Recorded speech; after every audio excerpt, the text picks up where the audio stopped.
Welcome, everyone, to Paranormal Roundtable. I'm your host, Josh Turner, and with me is Anthony and Tony, and this is PRT. PRT is obviously the initials for Paranormal Roundtable. I had somebody actually ask me what that meant. Wow, you have to explain that? Yes, and I'm not afraid to bag on this person because they became quite rude when I... Did they ask you how to dial 911? I was like, you didn't know what that was? That probably would have been the next question. And so I was just, and they're like, you don't have to be rude. And I'm like, well, you're stupid. How do you spell FBI? What's the number for 911? So yeah, and then it just kind of devolved from there. But yeah, so we have a show for you tonight. But what we're going to talk about first, let me get to the prelims here. We do have a Facebook group on. Go join. It's free to join, and it's Paranormal Roundtable group. It's about the community and whatever the stories.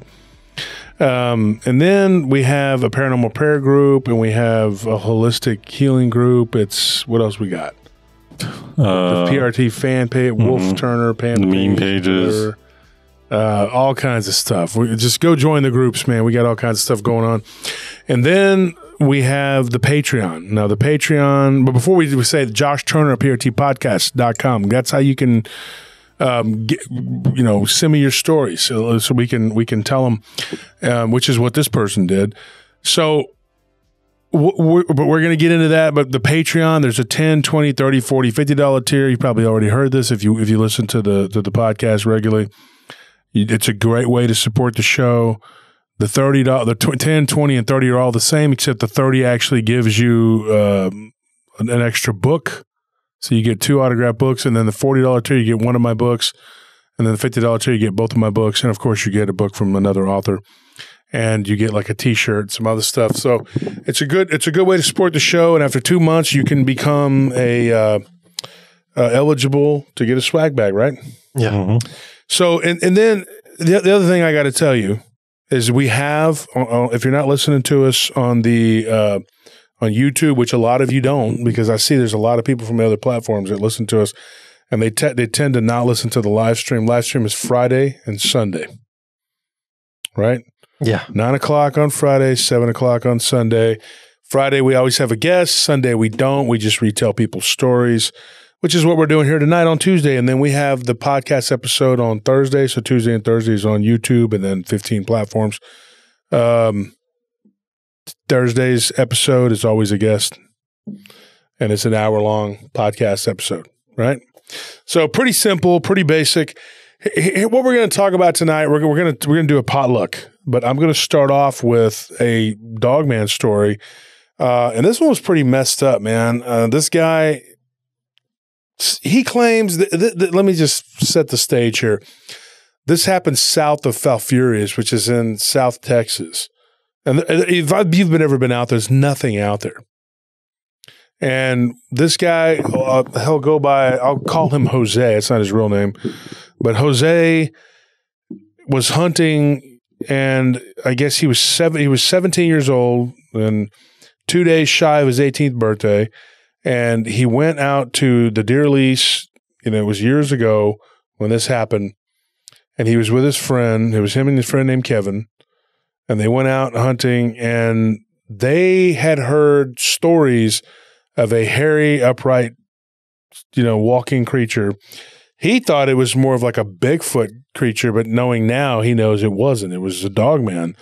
And him and his friend encountered this creature. They were out hunting, and it was November, and it was late in the hunting season, and they wanted a bag of buck. And so they went out there, and they thought maybe, there had been some deer had been seen in the area, and the 2 seasons before they hadn't any luck. And so he thought, maybe the deer aren't here. What's going on? At one time, at that deer lease, there was a lot of deer. And then over the years, the population just seemed to kind of dwindle, and they thought maybe there was some sort of predator that was taking them out. Had no idea that it could be something of like what it truly was. So him and his friend Kevin were out there, and it was getting dark, and they're hearing this howling noise that's coming from the distance, and they could not figure out for the life of them what this was. It didn't sound like a coyote. It wasn't a wolf. It sounded like the cross between someone screaming and a wolf howling. And wolves don't sound like that. They don't sound like people screaming. And they said that at one point, they were out there for 2 nights. The second night, whatever this was, got closer. And then as it got closer, it began to make kind of a whooping noise. Now, those that know about Bigfoot and Dogman, you're going to think, well, that sounds like a Bigfoot. It makes that whooping noise. And then they heard like stuff being moved around and crashing through the brush. They both had flashlights, and when they were shining it in the area of where this creature was coming from, something really odd happened. And I've heard of this before, but it's not a common thing, but their flashlights both went out. Now, that to me is not a coincidence. Yeah. You know, your flashlights are both out. Now, one of these guys lives down in the valley, down the Rio Grande Valley, and he was down near Edinburgh, and he was visiting his uncle. And right outside of the city of Edinburgh, his uncle owned a little bit of land years ago, and he had a couple of tanks that were stocked with fish. And he encountered a creature that 100% had to be a Bigfoot. But it was tall, skinny, kind of rangy looking creature, and it was in the tank. And it was going down into the water and coming back up and grabbing fish. And he went out there with his uncle, which would be his great uncle, they have these feeders, these fish feeders that spray the pellets, Yeah. And they went out there to check them and add fish food to it. And they see this creature. And his grandfather immediately pulled out a rifle and started shooting at it. And he thought, wow, this is really aggressive. Why is my uncle doing this? This is, And he said, these things will kill you. His uncle told him that. His uncle had obviously no love for this creature and had seen it before. And so there's 2 stories we're going to tell here. We're going to tell the uncle's story of great uncle of why he felt the way he did and what happened to him. And then we're going to tell the story of what happened to Jose and Kevin. So this isn't the first upright creature he had encountered, but he had never seen one like this one. And it had a supernatural element to it because the flashlight didn't work. When we pointed the flashlight in the direction of this creature, of the sound that was being made, that didn't work. When he was 13, that's when he encountered this Bigfoot type creature with his great uncle. When he went out there, he was working with his great uncle for the summer, and he was staying out there, and his grandfather had died in a car wreck. And so his great uncle was kind of like his surrogate grandfather, which is something I can relate to because my great aunt was kind of like my surrogate grandmother. And so I thought that was kind of neat. We had that in common. So we were talking, and he said, this was back in the early 90s. And he said, I never thought, for a minute after that, I never thought for a minute that exists. What else could exist? It never was like a doubt in my mind that there were other things out there. He's like, but a werewolf-looking creature, I just did not believe that. I did not believe that for a second. And he thought what he was dealing with, which when they were sitting in the deer stand, north of where he was raised, he said there was something out there that was moving around the brush, and we could see the shadow of it. And you could shine the flashlight anywhere, and it would work. But when you shine the flashlight in the direction of this creature, it was like an abyss. It just wasn't working. And he would see this black mass, and he goes, there was moonlight too. He goes, and you could see it like moving through the trees. Well, eventually, nightfall came and just, they didn't try to make it to the truck. They were about 2 miles. And the guy that was supposed to pick them up, their friend Tony, did not show up. Sounds like me. Yep. I was going to say that's all too familiar. Yeah. So he was supposed to pick him up. Well, guess what? He fell asleep. So he went back to the truck and fell asleep. And this was the age before cell phones. They had them, but they were just like, these big, massive, bulky things. And he said, our friend didn't pick us up. He just left us out there. It's like 1994 or something like that. And he goes, dude, we're sitting out there, and my friend is just, he won't stop cussing Tony. He's just like whispering.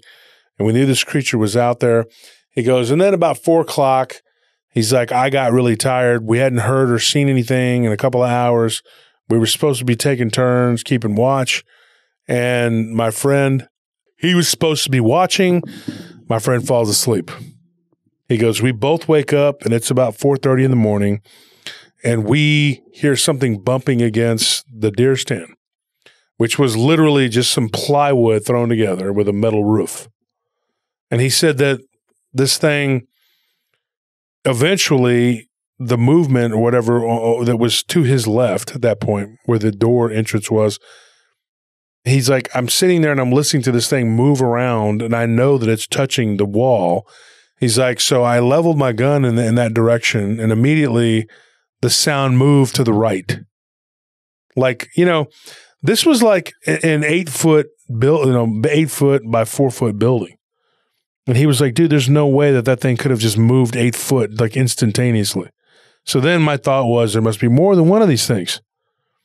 And then he goes, we had this little opening where we could look out of. So we closed it, so we were in there enclosed. And he's like, dude, this thing is not, it's not going to protect us from whatever's out there. Well, sure enough, that whole left side just caved in. Like, and the roof just kind of slid down. And kind of made it into like a triangle. He goes, and we're stuck in there. He's like, the only way out is to kick the plywood out, which he goes, we could do. He's like, but we're trapped. We're stuck inside of this building. He's like, so I started telling my friend Kevin, I said, dude, I've seen these things before. He's like, when I was 13, it looks like an ape-like creature, but with a weird mouth, and had like these weird teeth. And he was describing, and I said, weird teeth. Like, is the one when I was 13, it had fangs. It had fangs like a baboon, but it had like a bit of a snout. He's like, but it was tall and skinny and brown, real light brown color, or reddish brown.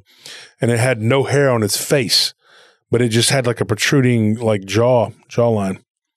And he said, I told my friend, I was like, I've seen these things before, man. They just look like apes or whatever. So he thought that's what it was. He's like, and then his friend, who obviously had fallen asleep and woken up, whatever, he said, no. He's like, I got to look at this thing. He's like, I got to look at this thing. And, right before I dozed off, this thing, I think what I saw looked wolf-like. He said 2 things happened at that point. He said, one, I got really, really mad at my friend for having seen it and fallen asleep. He's like, I was really, really pissed. He goes, I was mad. He goes, and then the other thing I was thinking, wolf-like. Then I thought, he's lying. He's full of crap. There's no such thing. He says, nah, dude, it's a Bigfoot, man. These are Bigfoot. They look like monkeys or apes or whatever, And he said, the one I saw looked like a baboon. And I told him, I said, well, a baboon's not really a monkey, but yeah. So he said, oh, okay. Because I don't think he really understood that was the difference between monkeys and apes, whatever. This guy's a country boy, and he's like, I didn't know the difference, Yeah. So I explained to him, and he said this thing looked ape-like, but kind of like a Neanderthal throwback type man. That's the way he described it. But I wouldn't even say it was a Neanderthal. I mean, it might have been some sort of undiscovered man-like species, but not, but he said it was very much flesh and blood. The Bigfoot that he saw, it was in the water. And as his uncle shot at it, it went into the water, and then it just burst out of the water and just leapt onto the land, like just weird. It was like something out of a movie. And then it ran through the brush real quick, and his uncle was firing at it. But he don't think it hit it. And his great uncle told him, he goes, this is what he told him. He said, these creatures are all over this area. He goes, you got to be real careful. He's like, I've seen them since I was a kid. He goes, that's the 3rd time I've seen one in my life. Of course, his uncle at that time was already 72 years old. And he said, me being a 13-year-old kid, my great uncle's telling me, my grandfather's brother, he's telling me, that this things exist, whatever. And he's like, you got to be real careful. They're out there. He goes, this is the 3rd time in my life I've come across one. And he's like, the first time he came across one, he was on horseback, his great uncle, and it chased him. And it managed to knock the rear legs out from underneath the horse, and he fell. And he managed to get off of the horse, or get thrown clear of the horse before the horse could land on him. And he said that this thing attacked and killed his horse. So this was a Bigfoot type creature. Well, so how did he get away from that? Well, he took off running while it was He killing was just eating. distracted by the horse. Yeah. And so he says, I took off running a couple miles back, to the ranch house where he was working. He was working for a family. And he said that his great uncle had no love for these creatures. They're killing one of his horses, which is pretty, bad. So he tells us, anyways, back to what was going on, the current situation. He's telling his friend Kevin, he's like, you saw this thing and then you went to sleep? And he's like, dude, I'm so exhausted. And he's like, it's true. We were up with maybe 3 hours of sleep for 2 days. Yeah. And we were trying to catch a buck, And he says, dude, at that point, the hunting was just like, they didn't care. They just wanted to get the hell out of there. And he was like, I was never going to go hunting again. He goes, and I haven't. And he's a little younger than me. So he said, the thing that really scared him, that really got him about this whole situation was that he thinks that there might have been more than one of them. And his friend was not showing up. So as far as they knew, their friend could have already been attacked and killed by one of these things. They didn't know.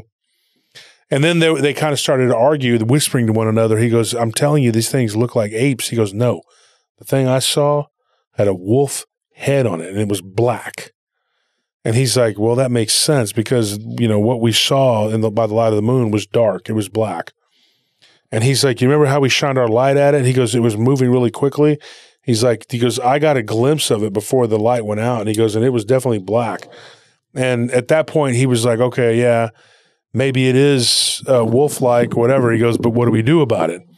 Well, obviously, with one side of the building caved in, there's not a whole lot you're going to do other than maybe just sit there and wait for it to come through.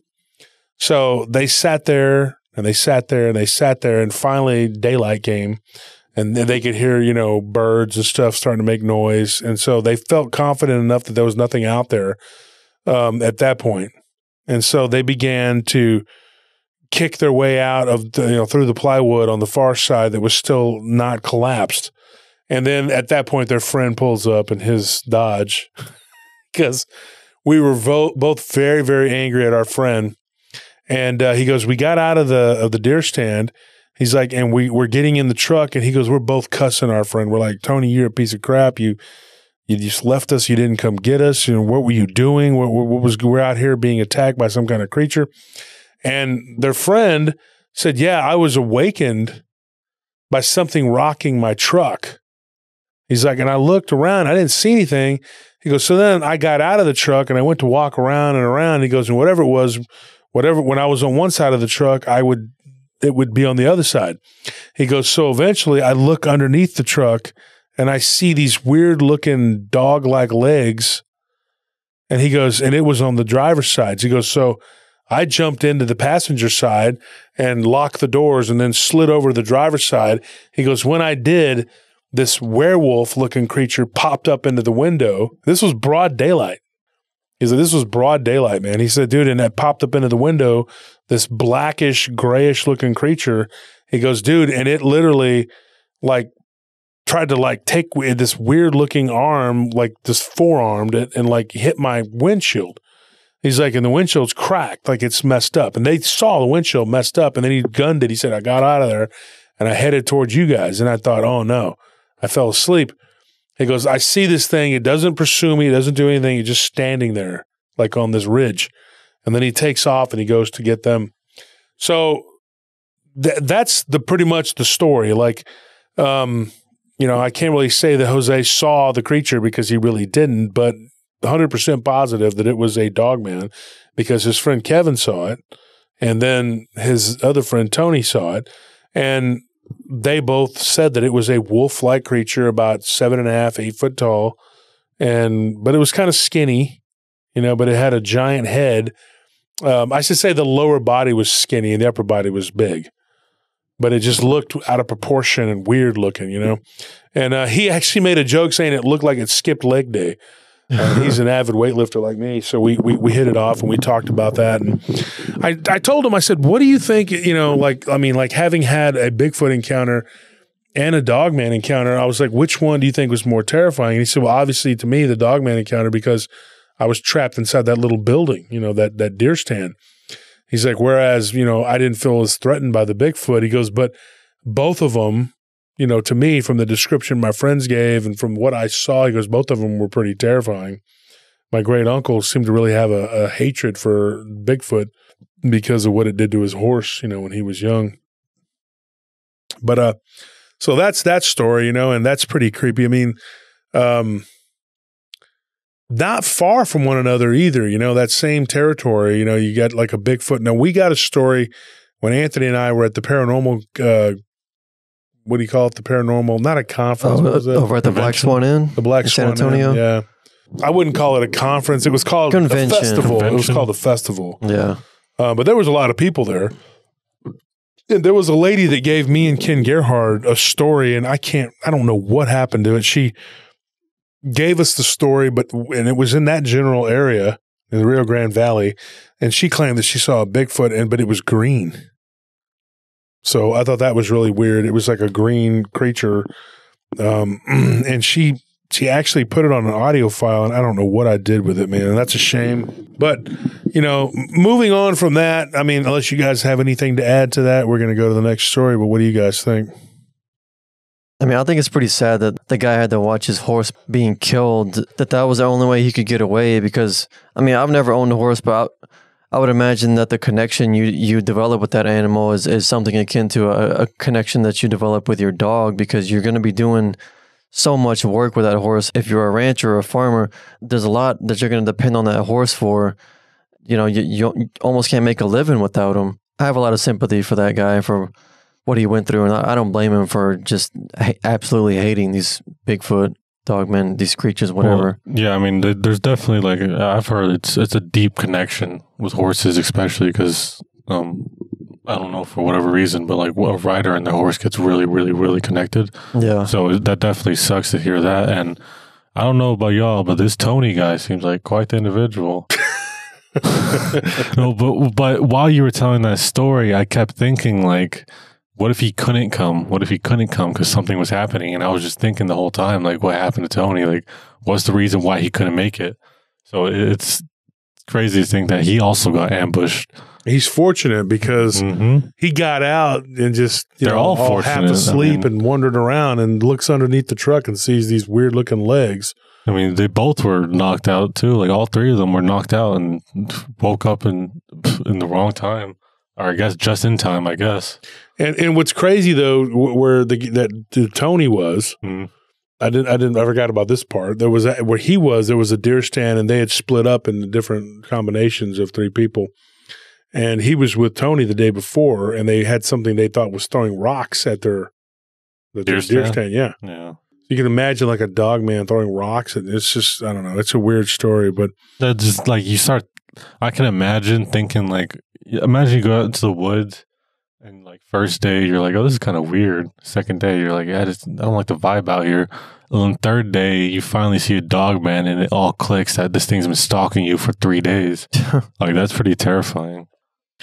Yeah, and this story, I'm going to tell you now, this one comes out of south of San Antonio, Choke Canyon State Park. Have you guys ever heard of that?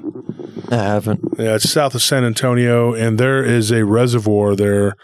It's called Choke Canyon Reservoir, and this story comes out of that.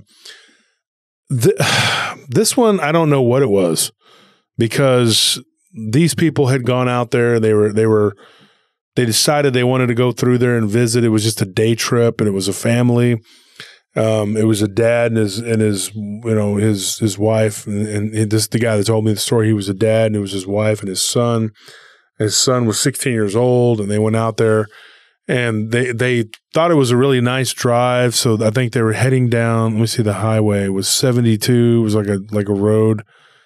And like I said, it's just south of San Antonio. It's not just south of San Antonio, but it's south of San Antonio. And there's like a peninsula there, and there's like a bird sanctuary. And so they went there and they stayed at an RV park called, I think he said it was called Arrowhead.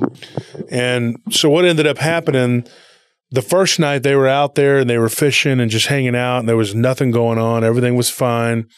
The second night, something began to stalk them as they were going down the trail from the RV park, going to the lake to fish. They heard like twigs snapping and branches and whatever. And his dad turned and said, stop. And his dad was a Vietnam vet.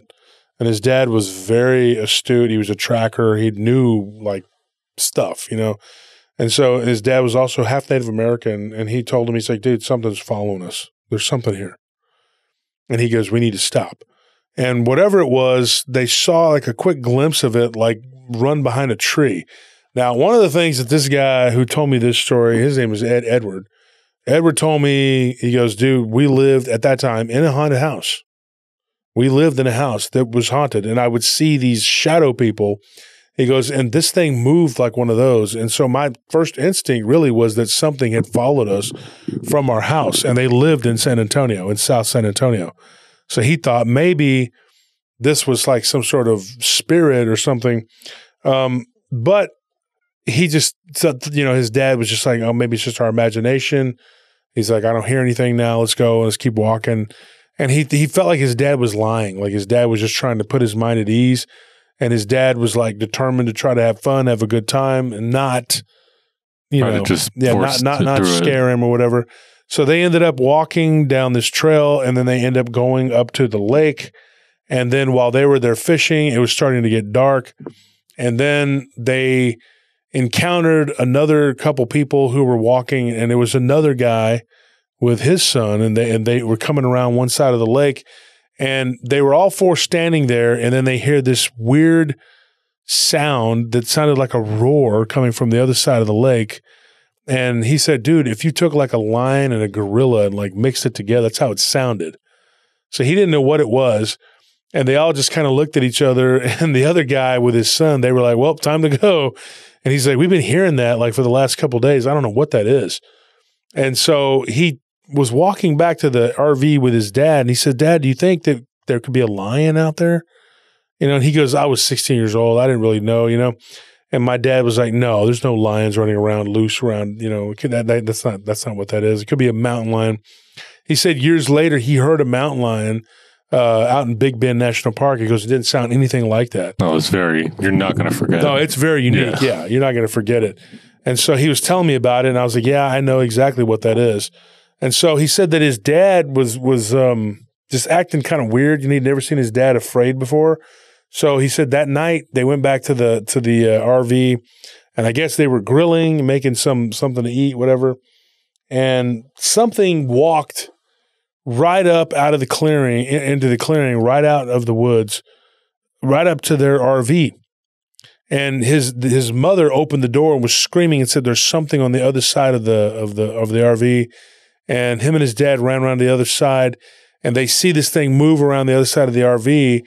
And his mother comes out and she's screaming, and she's like, "It's on the side of the RV. Y'all get inside." So then his dad decides to grab his gun. He had a rifle with him, and confront whatever this thing was. When his dad came running back inside, he immediately jumped in. They just left their grill. They left everything there, and they just got in the RV and they just took off. And he's like, dude, what about, I don't care what they can have, whatever it is. He said that it was like maybe 4 or 5 years later, finally, when he was like in his early 20s, and he asked his dad, he said, Dad, and his dad was dying at that time. He was really sick. He had gotten liver cancer. And he said, he asked his dad, he's like, my dad's on his deathbed. And I asked my dad, I said, what was it that you saw? And he said, dude, it was the devil. It was like this black creature. And get this, it wasn't like a Bigfoot type creature. That's why I said I don't know what it was. It had a muzzle, kind of like a Dogman would.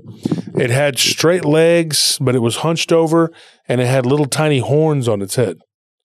And he said that the horns were like yellow looking, and it had these gnarly looking teeth. And he said that the teeth were like a bunch of little jaggedy looking teeth, not real big fangs or whatever. And he said that the eyes were like yellow looking. And he said, I don't know what it was. So he goes, we got out of there. And so he said years later, he went back with his girlfriend, and she was pregnant. And he said, dude, and I was trying to figure out a way to tell my mother that we were going to have a kid, and we weren't married. My mom's a devout Catholic. And he's like, so we go out there and we take my mother out there, and we're going to, you know, whatever. And so we broke the news to her, and she was happy, but then she was like, y'all need to get married now. whatever. And he goes, and while we're talking, we hear this roaring sound coming from across the lake, again, across the reservoir. And he's like, immediately we all just looked at each other, and his mother was like, immediately started giving him a lecture on like, oh, this is because what you did, And he was like, wow, okay, so there's some demon out here roaming around. And his mother says, your father always told me that thing he saw that time. She goes, it was, and so he goes, Mom, he's told me what he saw. What did you see? But here's what's weird. She said that what she saw was more goat-like. So she said it looked kind of like a goat on two legs, but like big and massive. And it was about 7 foot tall. And so maybe what that was a goat man. That's what we were dealing with. So I don't know. I wonder about that story. I mean, I think that could be what they saw out there and what his dad saw. Your thoughts?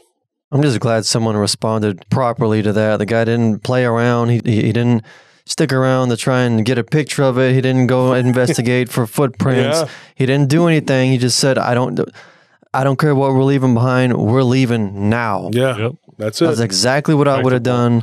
I don't care. Let it have the barbecue pit or whatever, whatever it is we left. I don't care. I'm leaving everything and we're going home. Yeah. Yeah, and now here's another one from South Texas. Do you have anything to add to that, Tony, before we move on? No, I agree entirely. Yeah.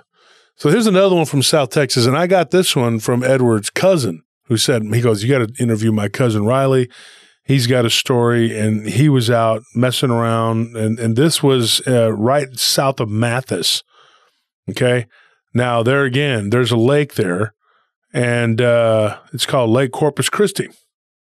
And just south of Mathis, his cousin, that's where his cousin lived, we're outside of there. And he said this was years ago, we were young. He's like, and it was crazy because it happened like 2 days after I had left to go home for the summer. He's like, and it was right before school started. And he goes, and my cousin had told this story. We were at a family reunion.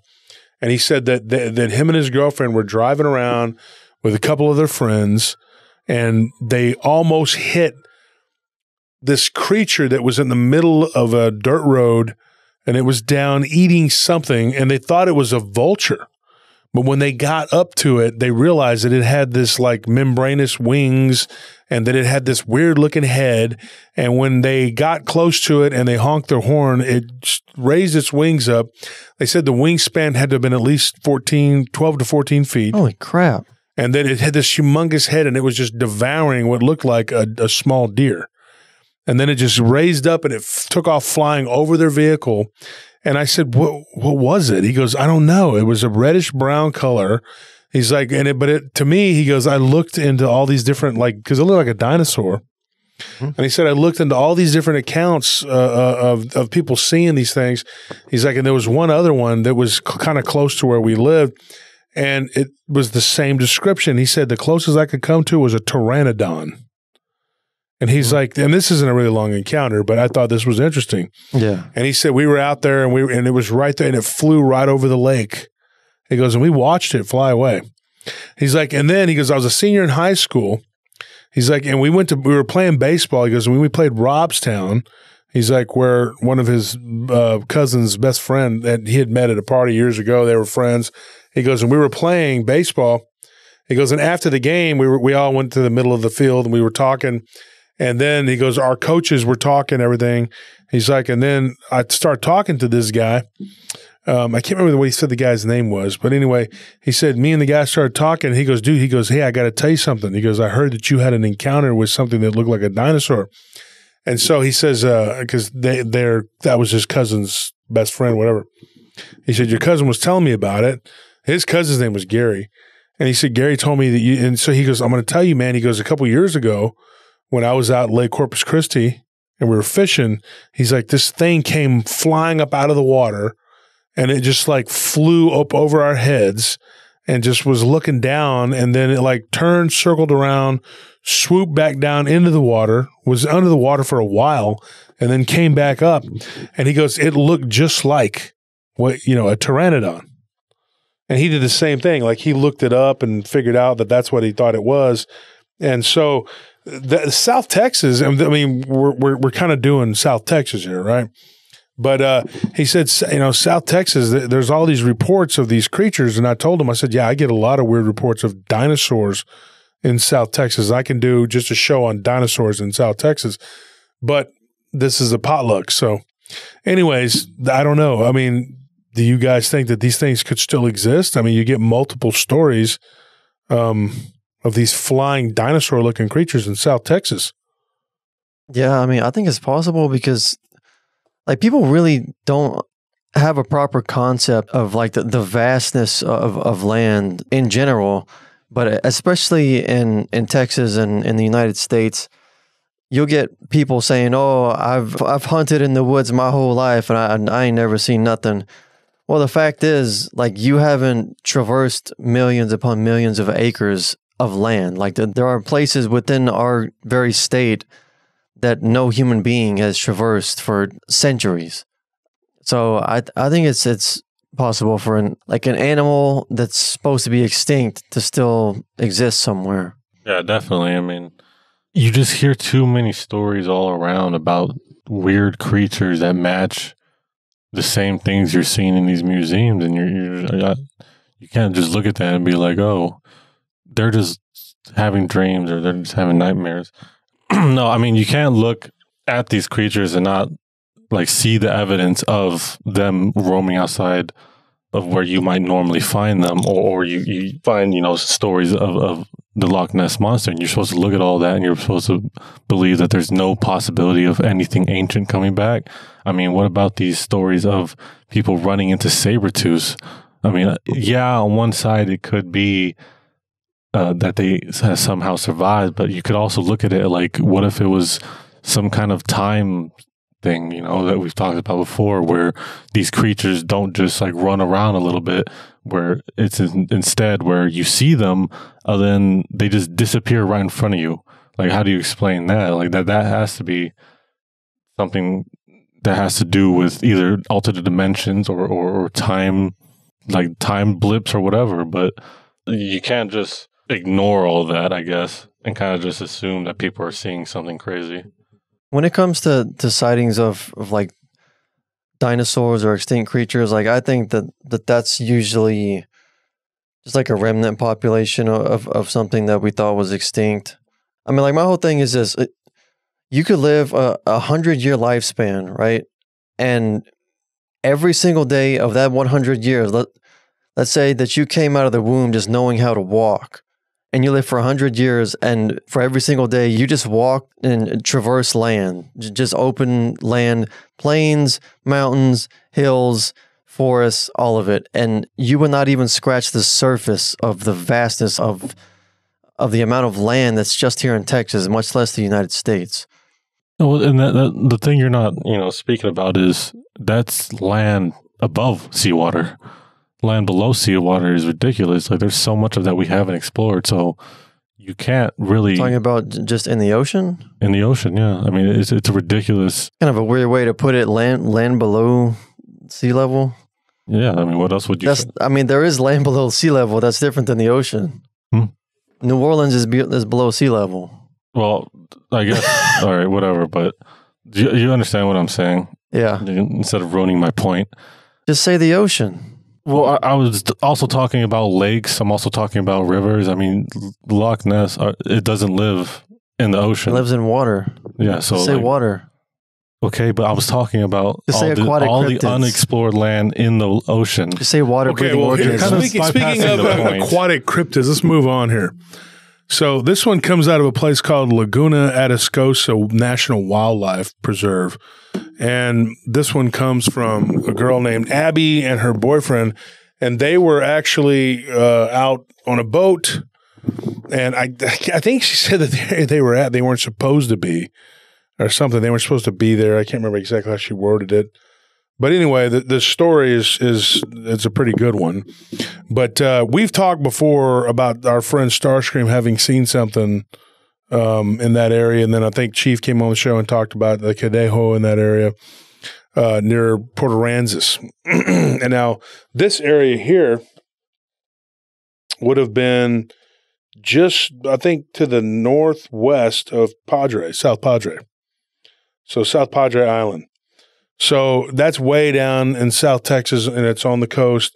And that laguna there, it's kind of like an inland lake that kind of parallels, well, it is, and it parallels the ocean. You can see it on a map. And they were there, and they were, her boyfriend was fishing in the laguna, and I can't remember if he didn't have his fishing license or he wasn't supposed to be there or something. So they kind of got off into like a little cove there, and they see somebody in a boat that was coming towards them, and they think that it was a game warden, like was checking people's licenses. So they kind of are hanging out in this little cove, and they see this creature that they can only describe as a crocodile with no legs. And instead of legs, it had like flippers, and it was up on the shore. And when it saw them, it went down into the water and began to head for them very quickly. And she said that it looked like it was about 15 feet long and probably weighed like several hundred pounds. Wow. And she said, dude, this thing was prehistoric looking. It had a weird looking like muzzle on it. She said muzzle, but I know that's not, I don't know. I don't know if the correct term would be snout, but she said it was like a muzzle. But she said the thing was like had a very rounded muzzle, but it was very pointed too. And she said that it had like these flippers, like these little rounded looking flippers. Yeah. And so I asked her, I was like, like a mosasaur, all these different things. Nothing that she looked at fit the description of what she saw. And then he got in his boat and took off. And luckily for him, the authorities were messing with someone else. And so he just booked it and got out of there and got back onto the shore. She said they weren't in a very big boat, but this thing eventually followed them for a while. You could see it right above the water. Then it ducked down and it was under the water. And she was like, that was really scary because we didn't know where it was or where it was going to reappear. And she said that it was like, it had a weird looking tail, like an up and down tail, like with it almost like a fin, But she said literally if you took a crocodile and just gave it like a more streamlined body with like a very thin up and down tail, then she said that take it's kind of round too. Take the tail and kind of make it like a round shape, kind of where it sticks out of the water. Mm-hmm. And the instead of legs, give it flippers. Huh. And she said, but it was able to move those flippers for its locomotion to get it off of the shore. Greenish brown color. Just really weird, man. Really odd looking creature. Yeah, with that snout, I'm picturing like an alligator, like a big, huge alligator gar with flippers. Yeah, something like that. But a tail instead of a tail fin. Because just an alligator gar is it's a hideous, gnarly, ugly, dude. Nasty looking fish. If you give it like a tail instead of a tail fin and put flippers on it, that just looks like a monster.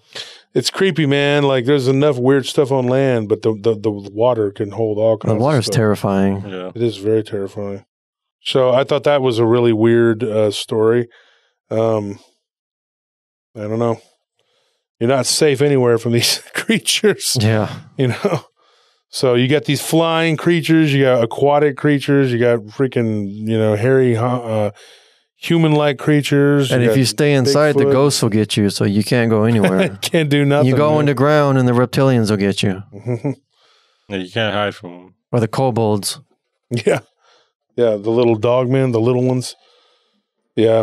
I don't know, man. That story was freaky, man, but she gave me that story. That happened back in 1998. She said it was a long time ago, but still no less scary. So moving on from that one, there's another one I got very similar to that. Now, this one happened off of Rockport. And Rockport is like across the water from Port Aransas. So, yeah, this one happened in Rockport. And I remember I was going to tell this one at one point, and I never got around to telling it. And so here it is. And it's not a real long one either. There were some guys that were fishing, and they were just like, if you go to Rockport, you can fish right there off of the coastline, just like you can Port Aransas. But Rockport is like the way it's made. It's like there's like this. If you look at it on a map, you can see it's almost like it's like there's this huge landmass that goes across, almost like it's cutting off the ocean, but it's not. There's a really slim, like thin area at the very, very south where you know things can come up and go in. And so whatever this was, it was like the way that it was described to me, they saw it come right up alongside their boat.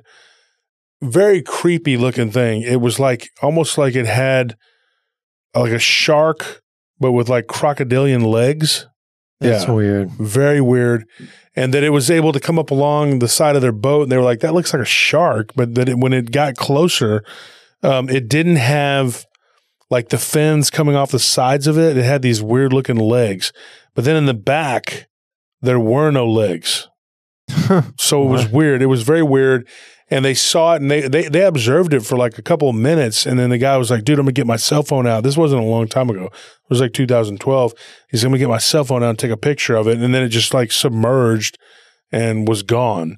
And then they saw it like go down into the water and disappear. And they were right there on the like beach, you know?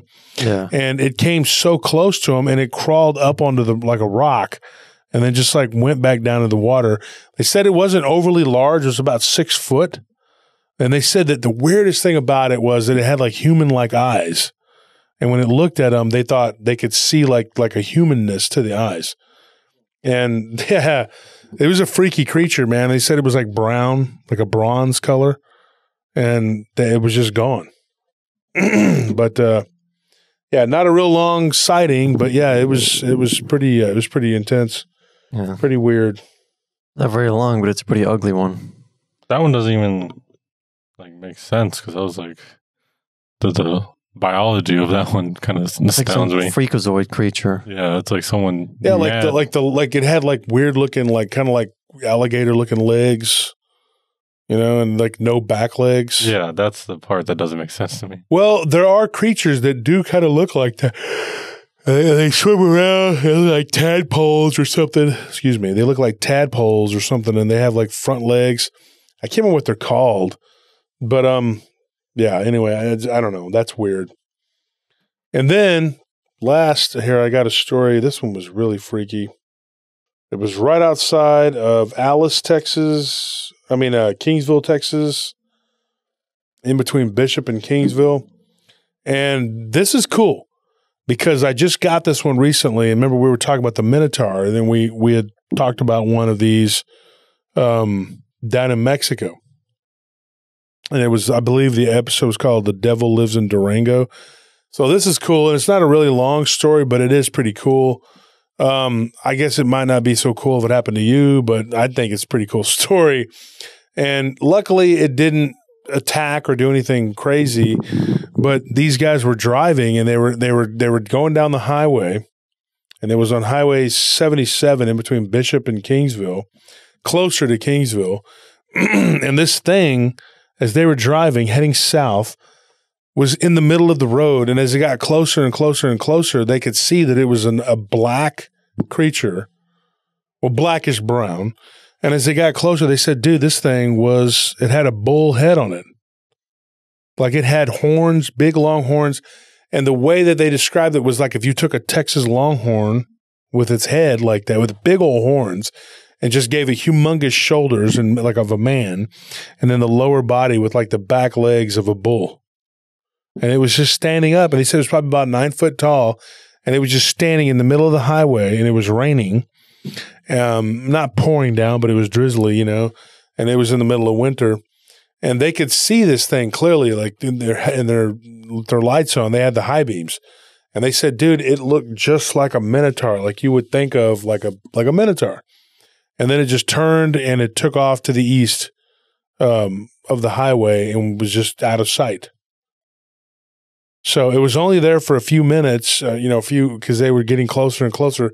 When they got close enough to like make out what it was and like get a grasp of what they were looking at, it disappeared. It took off into the brush. But I thought that was interesting. So now we have another Minotaur story. Yeah. But it didn't do anything. I mean, there was nothing really. It was just kind of there. Yeah, it was just kind of there. I mean, I guess it would be a better story if it attacked them.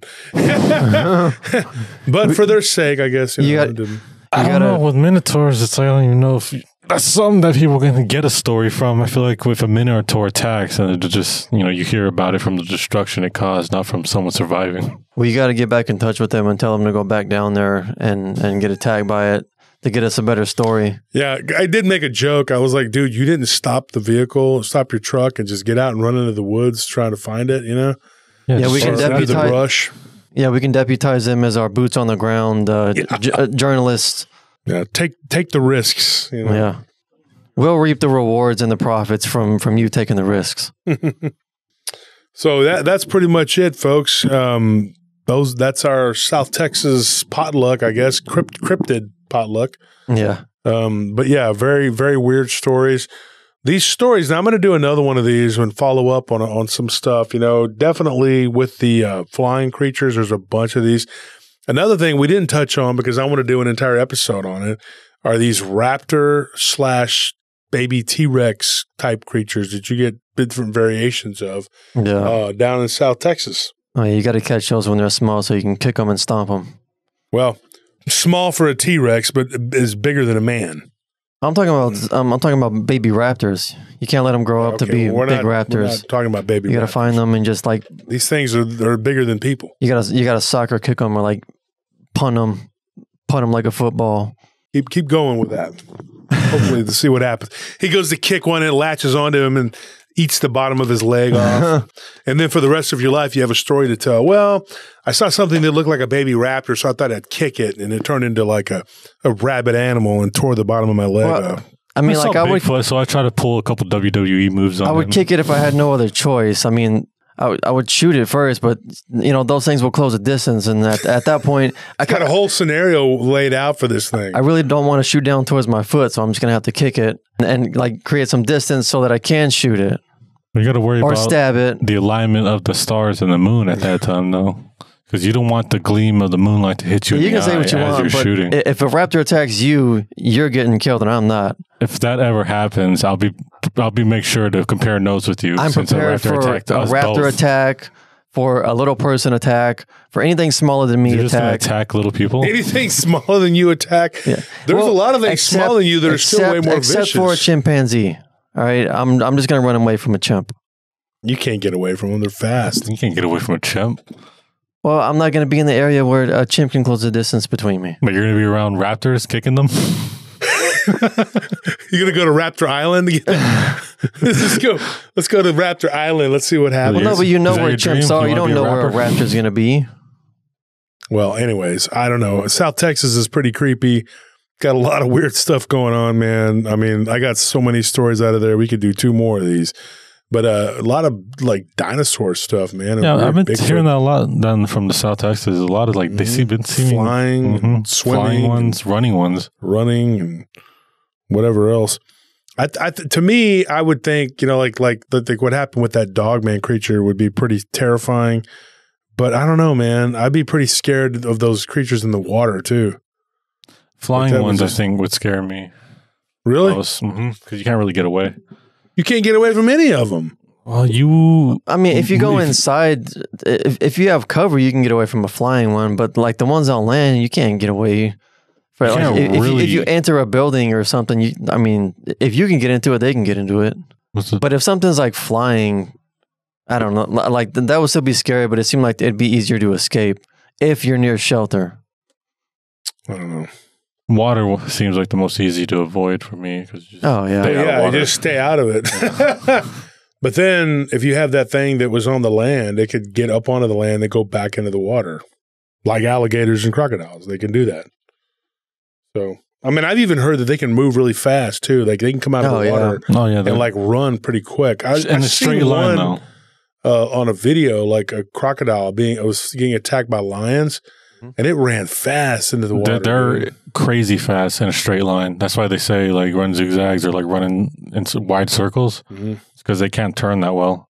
But if they're going straight, they're insane. Yeah, running downhill basically. So anything else to add before we call it a night? Nah. Man. Well, folks, thank you. That's all the time we have for tonight for Paranormal Roundtable. Everybody here, who's listening. Don't forget to like and subscribe. And we have several friends that have podcasts too. Bigfoot Michigan Rob. Check out his show, BMR. Check out our friend Barton Nunley on Wednesday nights. Our friend Lyle Blackburn, who's got a podcast. Chris Garitano with Off to the Witch. Blondes and Booze. Who else? Tex from Texas Front Porch. And if I've forgotten anybody or missed anybody, don't take offense. It's just, there's so many. Bettina Moss, Crypto Normal, and Curious Realm, Bettina Moss, Christopher Jordan. Curious Realm with Christopher Jordan. These are people to listen to when you're not listening to us. Thank you for everything y'all have done. Thank you for the support. Be sure and check out our Patreon. And buying a shirt or a hoodie is a good way to advertise and support the show at the same time.